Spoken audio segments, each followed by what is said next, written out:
Tonight's boxing action proudly brought to you by Madison Sport. Well, welcome along to tonight's program. I'm Brian Kerwin. I'm here with Chris McCullen. This is the first program back for 2007. We've got a big year planned. Chris, how have you been? How was the Christmas break? Yeah, I've been really good, thanks Brian, and once again it's great to come along to in the red corner and help out. Had a good Christmas, good to be away from the gym and you know, not have anything to do with boxing for a few weeks, but well back into training now, and boxing life's resumed again for 07. Well, the two guys we've just seen on screen are David Wiremu and Lee Oti. That is David Wiremu right there. He's the current New Zealand Welterweight Champion, and these two boys are going to go at it for 12 3-minute rounds for that title belt right there. Wiremu just laying it in the middle of the ring. Bit of a ceremonial presentation. Here it is. Come and get it, Lee Oti. Now, Chris, we're going to jump forward to the fourth round. Both boys have been boxing along quite evenly, and at this stage I'd have seen it probably an even fight to this stage. Yeah, well, you always know David Wiremu comes to fight. He's been in the ring with a lot of good Australian fighters. Some of our best, as Lee Oti as well, and Lee Oti's got an upcoming bout with one of Australia's best up-and-comers, Daniel Gill, so two good boys in the ring for New Zealand. We've seen David Wiremu before. He's fought Mick Shaw at the Broncos League Club as he cops a left and a right from Lee Oti there. Lee Oti looks the stronger fighter. Wiremu's got the experience. Yeah, Wiremu's been in with everyone. The current Australian champion, welterweight champion Eddie Dalick, Shannon McMahon, Mick Shaw, Ben Raber. Yeah, Ben Raber. Stephen Marks, I think, is on that list as well. Yeah, Lee Purcell. Guys, it's a very long list of opponents, good opponents that he's been in with. Now, Lee Oti seems to be a fighter that is all power. He likes to just stalk his opponent and bombs away. He's a very big welterweight too, Lee Oti. Very strong looking. That's a big right hand there. Might have just glanced the back of the head. Now, this was from the ABA Stadium in Auckland. And nice right hand there from Wiremu.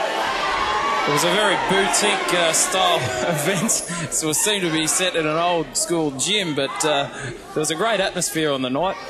Oh, I bet there was.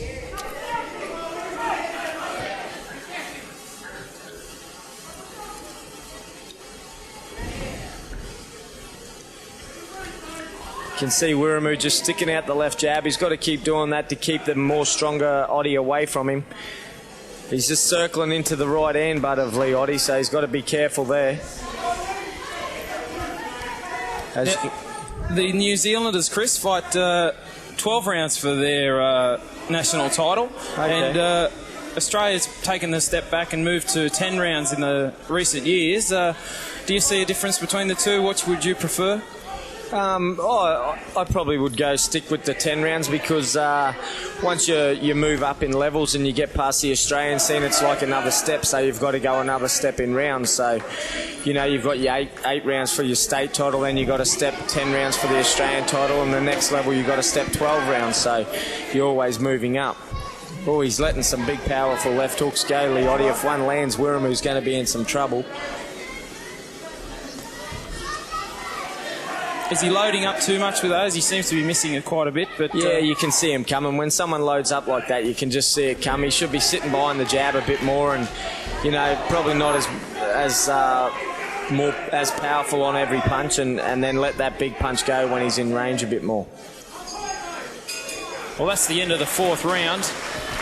Probably the power of Lee Oti scored him that round. As we move into the fifth round now, Lee Oti in the black trunks and David Wiremu with the black trunks and the white piping. Wiremu is the current welterweight champion of New Zealand, and this is for that very title, this fight.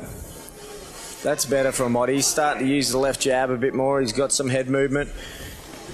Nice comeback from David Wiremu. He seems to have good balance, Lee Oti. Yeah, very strong looking fighter.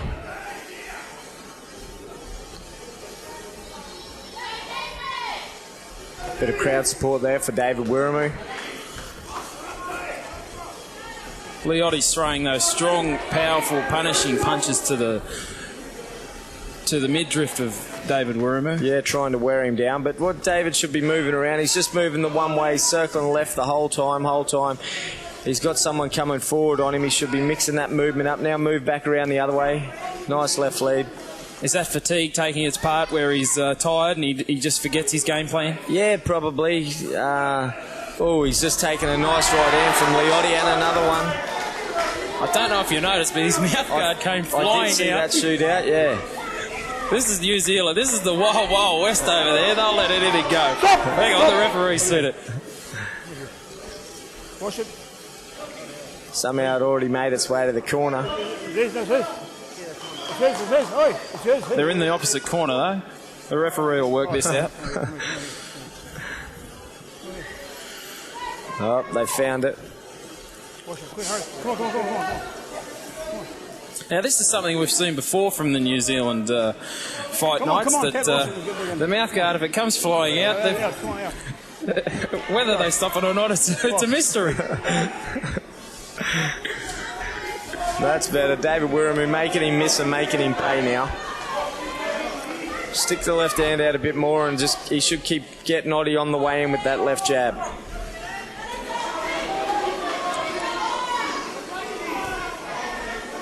He does possess a nice left hook, Lee Oti. Yeah, he does, yeah. Nice left jab. It's hit you in the side of the head before you've realised he's thrown it. Yeah.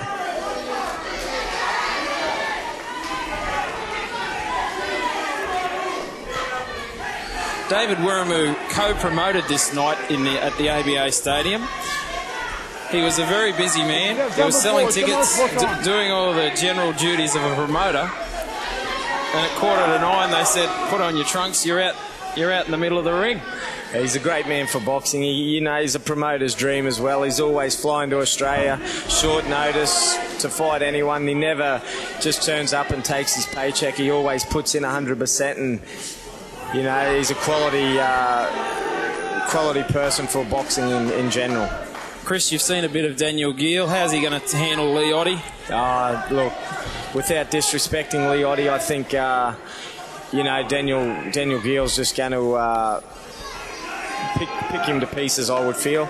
And also got to be very safe at the same time, because Oti has got some power, but the speed and the accuracy and the skill of Daniel Gill is second to none towards Lee Oti, without disrespecting Lee Oti. Now, Lee Oti's taken that fight on late notice as the end of the 5th round happens there. Who would you give that round to, mate? I'm going to go David Wiremu. The left jab got through, and we're going to take a break on in the red corner, and we'll be back after these messages. Well, welcome back to In the Red Corner. Just before that break, we were about to start talking about Daniel Gill's fight with Lee Oti, and he was scheduled to fight Daniel Dawson from Perth, and Dawson, during training, has picked up a virus and set him back probably 2 or 3 weeks in his preparation, and as a total professional, their camp pulled him out, and the fight's not going ahead. So full credit to Lee Oti for stepping up to fight Daniel Gill, and hopefully that fight, Chris, Daniel Dawson and Gill, will be one we can see in the future. Well, that was one I was really looking forward to. It was, it would have been good to see if Daniel Dawson, how he handled this. Oh, and that's a big left hook from Lee Oti, sends David Wiremu crashing down. He's calling a slip, but... No, it's not a slip. The referee's put the count on him. Yeah, Wiremu's claiming he slipped over. It was a nice connecting left hook, but... That was a massive left hook. He seems to have recovered okay. He's got his legs fine underneath him a little bit. Wiremu's coming. Lee Oti's going to let him go. Oh, he switch hits and...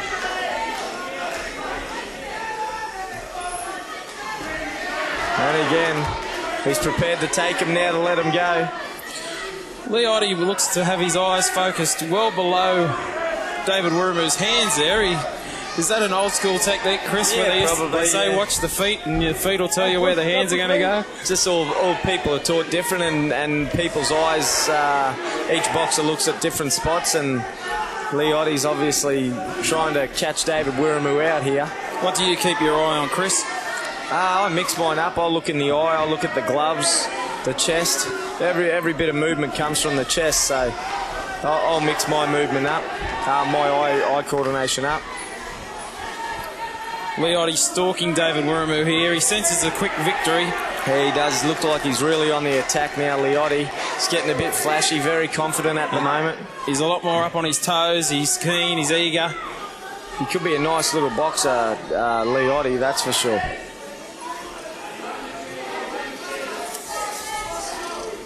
Still only very young. He's 22 years old. Oh, and he's caught him with the right hand again.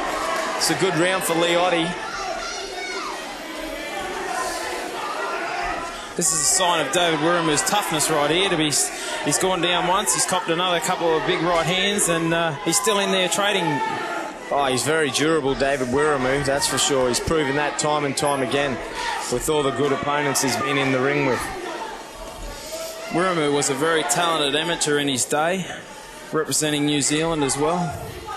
He's got beautiful long reach for it, that's for sure. Oh, he's got some power, Lee Oti. Nice counter from David Wiremu. Oti seems to have lifted gears. He can sense he's got David Wiremu hurt, so he's picking it up. Big round for Lee Oti. Big round, got to give that 10-8 to Lee Oti. Yeah, for sure. I think he's taken control of this fight in the later rounds that we've seen. It was even up until that stage, but Oti taking the upper hand. Yeah, good round there for Lee Oti. And back to the Daniel Dawson-Daniel Gill fight. Would have been good to see how Daniel Dawson handled it. He's been in. He's a very, very experienced Muay Thai fighter, and he's undefeated as a professional. Daniel Gill undefeated as a professional, very good amateur fighter, Commonwealth Games gold medalist. So it would have been a great fight to see, and good to see how both boys handled the step up in class. Well, we move into round 7 now with Lee Oti in the all-black trunks with his nickname emblazoned across the bottom of them. He's the guy that's taken the upper hand in this fight. David Wiremu is the current New Zealand welterweight champion, and his title reign looks a bit shaky at the moment, Chris. Yeah, well, Lee Oti's definitely he's come to fight tonight, and he's come to take David Wiremu's title. You can see he's a very fit-looking man too, Lee Oti, very strong-looking. He's starting to use that left lead a bit more now to get his power shots off. Chris, Ace Promotions has a big night coming up in February 16 at the Kedron Wavell Services Club. We've got actually the Australia's Most Wanted rematch from 2006, Muhammad Alamar and Matt Powell. For those viewers that seen it on Fox Sports, it was absolute mayhem. 45 people in the ring at one stage, and disqualified both opponents. These two do not like each other, and they're back on again. Yeah, look, it's congratulations to Ace Promotions for getting this fight back on. It's one that the whole of Australia want to see, and I know I've spoke to Matty Powell in the past week or so, and he's pushing himself through to the limits to try and beat Muhammad Alamar this fight, and he's prepared to go the distance if he has to, or get him out of there early. Now, it's called Bad Blood Rematch. It's February 16 at the Kedron Wavell Services Club. Tickets are available from the club. You can go to Ace Boxing's website, which is aceboxingpromotions.com. And Red Corner will be covering the fight, so we'll have Chopper and the boys and Mark Forbes and everyone ringside. You'll be free that night, won't you, Chris? Yeah, I'll be free that night, and what a credit it is to Red Corner in the Red Corner for getting that fight on. Fox Sports would have died to get that fight, but they've missed it, and the great Red Corner have come along and picked it up for the boxing fans of Australia so they can get to see it. Well, we hope to get that out to all of our viewers in Brisbane and Melbourne and potentially Sydney. But for those who can't view it on those channels, we've got it on YouTube as well. So if you want to see a fight, just email us at Red Corner. Just send it to info@redcorner.com.au and we'll do our best to put a fight on for you. Lee Oti's taking control of this round as well, and he's got David Wiremu really worried. There's a nice left lead now from Lee Oti. He's starting to use that jab a lot more now. I think the crowd can really sense something is about to either finish or something very exciting is about to happen. Well, David Wiremu is going to have to rely on his experience, ringcraft, to get himself through this, it looks like. Lee Oti looking very comfortable and very confident at the moment. He still possesses plenty of power, even in these later rounds. Very strong fighter. It's going to be good to see on the card out at Kedron Wavell as well. Actually, we'll come back to it. We're going to take a break on In the Red Corner, and we'll be back after these messages. Well, welcome back to the program In the Red Corner. Chris McCullen, just before the break, was about to explain something very important to us. Chris, what were you going to say, mate? It's going to be good to see one of the best trainers in Australia, Mick Shaw's trainer, Glenn Azar, putting on the gloves in his first professional fight out at Kedron Wavell on February 16, and Glenn's going to donate all his purse to a cancer fund, and he's quite serious about this. I've seen him in sparring and he looks very good, and he's taken on Tom Wong-Sanok, so it should be a good entertaining bout, and good to see Glenn getting in and having a go, that's for sure. No, full credit to Glenn, and the fact that he's just donating his purse to charity is an absolute... he's a great man, and a lot of respect for him. Yeah, it's a perfect testimony to the man of what Glenn Azar is. He's a great bloke, and he's in there to help a lot of people, as he does all the time, and he's in again to help out our charity, which is really good for Glenn Boxing and the charity he chooses.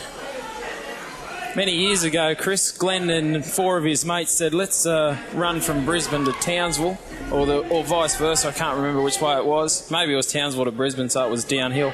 And, that's what he would have thought. And anyway, along the way, it just sort of grew and grew, and they'd call into each town and tell people what they were doing. And after the 2 weeks it took them, $25,000 was raised, and it was just out of a whim on their holidays. Really, really So that's good. the type of guy he is. Yeah, he's a great guy, Glenn. Also on there making his comeback is former professional Australian champion Barry Sewell. He's going to take on the Heritage City Hurricane and my good mate Jason Konoski, so it's going to be a great entertaining fight, that one, and good to see Barry get him back in the ring, and good to see big Jace Konoski getting back in as well, and entertaining the fans. That's an interesting fight. We've got the young Lions Konoski, who's only just 18 and has had 3 or 4 professional fights already, up against the seasoned campaigner making his first fight back from a long time outside of the ring. So who knows who? I wouldn't like to pick that one, mate. No, tough fight, and I've done a lot of sparring with both boys, so it's a very hard one to pick, and I think Jason will start to like you a little bit more, Brian, because I don't think he's 18. I think he's actually about 21 or so. But anyway, I'm sure he'll take that one in the credits. I thought he was 18 at one stage. He was at one stage. Now, what I lighted though, Chris, I was at the basketball last week, and you don't have a young nephew or a little cousin that looks like you, do you? Because there was a guy. I think I got a few. There was a guy out in the middle of the court who came out for a half-time shot, and he was lucky to hit the backboard. That wasn't you, was it? I heard about that guy. So I did see that on Fox Sports. But actually. The guy did pretty good. He hit the backboard and took an easy 50 off a good friend of his, and who didn't think he could reach it, but just missed it. Now, Chris is actually the guy that was in centre court, and the footage should be up on YouTube if you search for it these days. Now we're into round 9. Let's get back into the action. Enough of the fun. David Wiremu not having much fun because he's about to lose his title, because Lee Oti has just been landing big bombs on him, and it continues to happen. Yeah, you can see Lee Oti now. He's got David Wiremu worked out, and on the early rounds it was all about lead power hands and everything from Oti, but he's working in now, head movement, he's working behind the jab, and he's starting to get them power shots off now. But you must respect the courage of Wiremu. He's not going to give this title up easily. He is still there. He's trying to avoid these punches at all costs, but he's still throwing punches back. It seems to be Lee Oti's best punch, and most punch that he likes to use a lot is the left hook, so maybe David Wiremu circling into the right hand is not a bad idea at the moment. He's staying away from the left hook, and if it does land, he rolls with it. Oh, nice right hand there from Wiremu. It would be interesting to see Lee Oti in a fight with a guy that will stand there and trade with him, because it'll be a case of whoever's power is the stronger. Oh, yeah. There's some good fights in Australia for Lee Oti, that's for sure. I think a fight with Tyrone Tongia or Andrew Gosden would be one that I'd like to see, as he goes to the body, and they are punishing David Wiremu. Yeah, he's in a bit of trouble, David Wiremu. Every one of those punches is hurting him and hurting him deep. Switches to southpaw for a minute there, Lee Oti, back to orthodox. He doesn't look comfortable though when he does that, I don't. No, he doesn't. But yeah, fight with Andrew Gosden or Tyrone Tongia for Lee Oti would certainly get the fans on their feet. Both Gosden and Tongia are both strong fighters, as is Lee Oti. No one's going to take a backward step, that's for sure.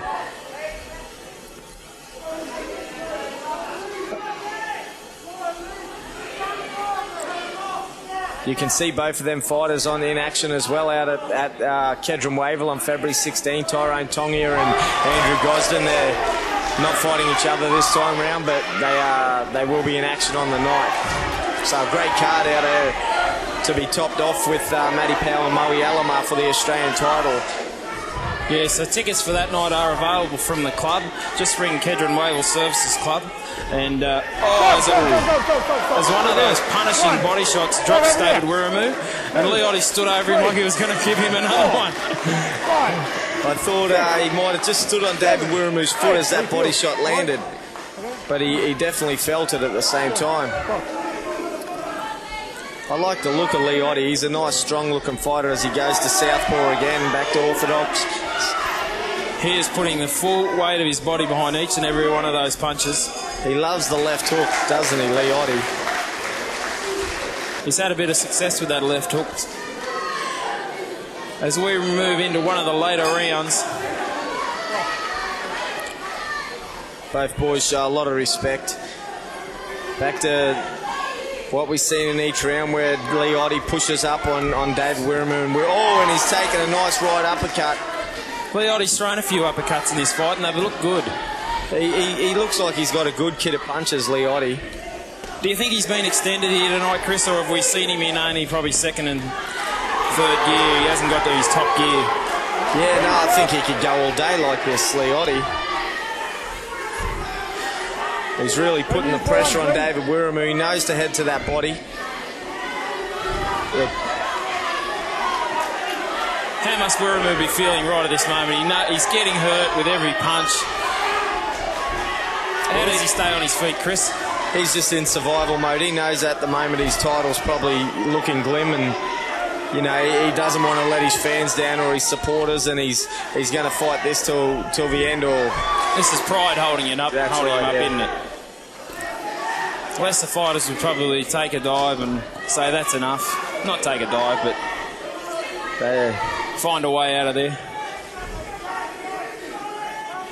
And he's very tired, David Wiremu. He can't even stand on his feet. That punch didn't even land.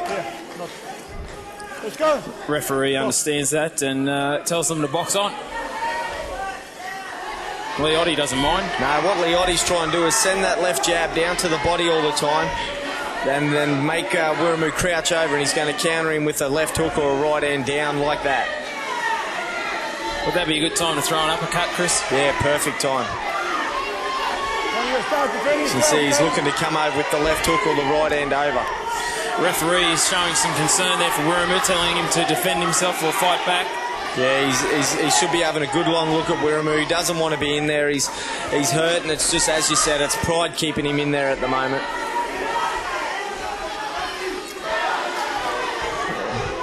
This is the wild, wild west of New Zealand, though, mate. Don't hold us here. They'll let them go to midnight if they want.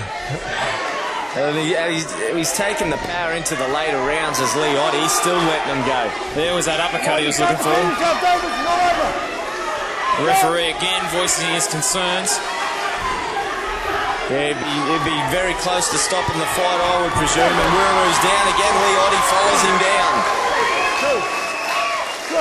That's the third knockdown for David Wiremu in this fight. He is very hurt, very sick and sorry. He doesn't want to go He holds his hands up, but only just.